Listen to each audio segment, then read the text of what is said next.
PLA की झूठी ताकत पर ये बड़ा खुलासा हुआ है। पीएलए के सैनिकों के पास नकली हथियार है जो चीन की सेना है, इस पर खुलासा हुआ है। पीएलए के नंबर 3 जनरल ने बड़ा खुलासा किया है। पीएलए के लिए हथियारों की खरीदारी में भ्रष्टाचार हुआ है। बहुत बड़ा खुलासा। ट्रेनिंग के दौर में चीन के सेना के हथियारों में दिक्कतें आई थी, ये भी कहा गया है। और चलिए, चीन के हथियारों को लेकर तो दुनिया भर में विवाद रहता ही है, क्योंकि नकली क्या है असली क्या है, यही सबसे बड़ा सवाल है। और चलिए, इस बीच एक और बड़ी खबर है कि चीन से सटे सीमा पर भारत की बड़ी तैनाती देखने को मिली है। सीमा पर 10,000 सैनिकों की तैनाती की गई है। सूत्रों के हवाले से खबर है, उत्तराखंड से हिमाचल प्रदेश तक सीमा पर यह तैनाती गई है, यानी सेंट्रल कमांड के अंदर। और चीन से सटे 532 किलोमीटर लंबी सीमा को सुरक्षित करने के लिए कदम उठाए गए। सेंट्रल कमांड वो यानी जहां पर उत्तराखंड और हिमाचल प्रदेश की कई सीमाएं लगती हैं, और इसी वजह से अब इन इलाकों को भी मजबूत करने के लिए 10,000 सैनिकों की अतिरिक्त तैनाती की गई है। और चीन सीमा पर भारत की बड़ी तैनाती ये बड़ी तैयारी की तरफ भी रुख करती है। भारत किस तरह से तैयारी कर रहा है? भारत ने चीन के साथ अपनी सीमा को और मजबूत किया है। भारत चीन सीमा पर 10,000 सैनिकों को तैनात किया गया है, जिसे LAC कहा जाता है, लाइन ऑफ एक्चुअल कंट्रोल। सूत्र बता रहे हैं कि बड़े स्तर पर डिप्लॉयमेंट हो रहा है। उत्तराखंड हिमाचल प्रदेश तक चीनी सीमा पर तैनात होगी सेना। और देखिए, भारत चीन सीमा पर पहले से ही 9,000 सैनिक थे, लेकिन 10,000 सैनिकों की अतिरिक्त तैनाती की गई। भारतीय जवान चीन से सटे करीबन 532 किलोमीटर लंबी सीमा को सुरक्षित करेंगे। और ये इसलिए किया जा रहा है क्योंकि लगातार इन इलाकों के अंदर और ज्यादा मजबूती बन सके। हमारे साथ ब्रिगेडियर दत्ता अभियान सर, देखिए, सेंट्रल कमांड को लेकर, क्योंकि मुझे याद है कि एक हमेशा से एक नॉर्म रहा है कि चीन हमला करेगा तो अरुणाचल में करेगा, ईस्ट लद्दाख में करेगा, लेकिन सेंट्रल कमांड को हमेशा से ही एक तरीके से एक लेस डिप्लॉयमेंट वाला क्षेत्र रखा गया, लेकिन 2020 के बाद इस इलाकों में भी तैनाती बहुत ज्यादा कर दी गई है।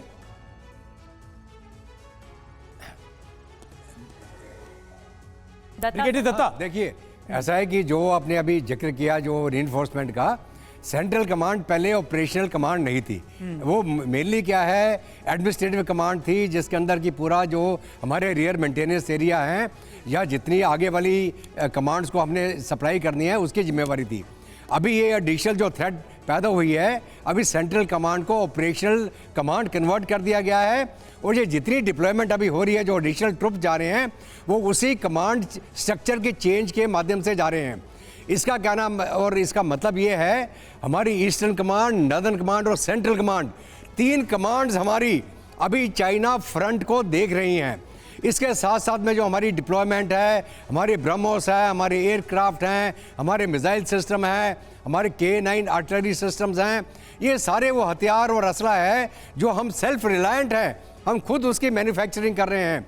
और इसका भी ट्रायल, अगर आपको मालूम हो, 12 तारीख को हम एक ट्रायल सर्विसेज एक्सरसाइज करने वाले हैं राजस्थान में, जिसके अंदर आर्मी, नेवी, एयरफोर्स की इंडिजीनियस वेपन्स, उनका ट्रायल होगा, तो उनकी क्षमता देखी जाएगी। बड़ी बात आप कह रहे हैं, जो जमीन पर तैयारी है, चाहे वो ड्रिल हो या वॉर एक्सरसाइज हो, उससे देखने को मिलता है कि भारत किस लेवल की तैयारी कर रहा है। अचल मल्होत्रा जी भी हमारे साथ हैं, फॉर्मर एम्बेसडर। संजय जी, फिर उसके बाद मैं आपके पास आती हूँ। अचल जी, मैं पूर्व सेना अध्यक्ष जनरल नरवणे को सुन रही थी, उनकी तरफ से कहा गया चीन की हड़पने की नीति रही है, लॉन्ग टर्म स्ट्रैटेजी रही है, पूर्वी लद्दाख से लेकर काराकोरम पास तक।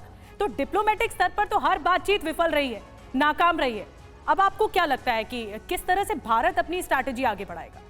नहीं, आपने बिल्कुल ठीक कहा। जहाँ तक चाइना का सवाल है, डिप्लोमेसी किसी हद तक ही काम कर रही है।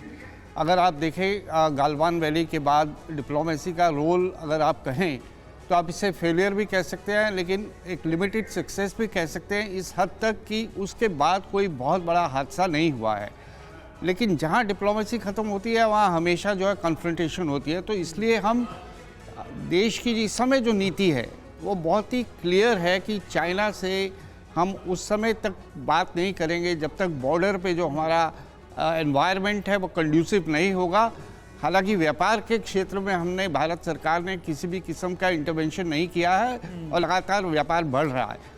साथ ही साथ हमारी तैयारी जो है, फ्रंट्स पे जो तैयारी है, वो पूरी ज़ोर शोर से चल रही है। मिरर डिप्लॉयमेंट हो, चाहे इंफ्रास्ट्रक्चर डेवलपमेंट की बात हो, तो हम डिप्लोमेसी और डिफेंस प्रिपेयर्डनेस, इन दोनों को एक साथ लेके चल रहे हैं और किसी भी संभावना से इनकार नहीं कर रहे। चाहे वो संभावना जो रूसी ने बताई है, चाहे वो संभावना कि चाइना कभी भी किसी समय भी धोखा बिल्कुल देके देखिए अटैक कर सकता है। अच्छा सर, यही तो बात है कि डिप्लोमेटिक मेजर्स तो लिए जाएं, लेकिन अपने इंफ्रास्ट्रक्चर को भी बहुत ज्यादा मजबूत किया जाए। इस बीच एक और बड़ी खबर आपको बता दें कि LAC पर भारत की तैयारियों से तिलमिला गया है चीन। चीनी विदेश मंत्रालय की प्रवक्ता ने इस पर नाराजगी भी जताई है। माओ जिंग ने कहा है कि जवानों की तैनाती से तनाव कम नहीं होगा।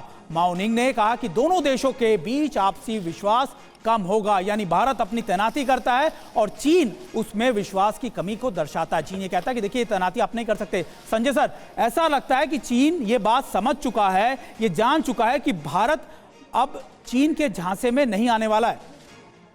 देखिए, 2-3 पहलू हैं इस बात को समझने का। पहला पहलू है कि जो रूसी रिपोर्ट आई है, मैं कहता हूं कि एक फियर फैक्टर क्रिएट करने का भी एक हो सकता है। जैसे यूक्रेन वॉर में रशिया का एक फियर फैक्टर यूरोप में क्रिएट किया गया, यूरोप साथ खड़ा हो गया, तो यहाँ एक फियर फैक्टर वेस्टर्न प्रोपेगेंडा हो सकता है। लेकिन इस बात से भी रूल आउट नहीं किया जा सकता कि जिस तरीके से चीन इंफ्रास्ट्रक्चर डेवलपमेंट कर रहा है बॉर्डर एरियाज़ पे, और जिस तरीके से वो बढ़त बढ़ा रहा है और उन्होंने डोकलाम, गलवान इस तरीके की एक्टिविटीज़ की है, तो निश्चित रूप से चीन तैयारी कर रहा है। क्योंकि जो स्ट्रेटेजिक पॉइंट की बात हो रही है, जो ईस्टर्न लद्दाख की बात हो रही है, चाइना पाकिस्तान इकोनॉमिक कॉरिडोर की बात हो रही है, उसमें सत्यता है। क्योंकि चाइना वो चोक पॉइंट्स को अवॉइड करना चाहता है, वो CPEC के माध्यम से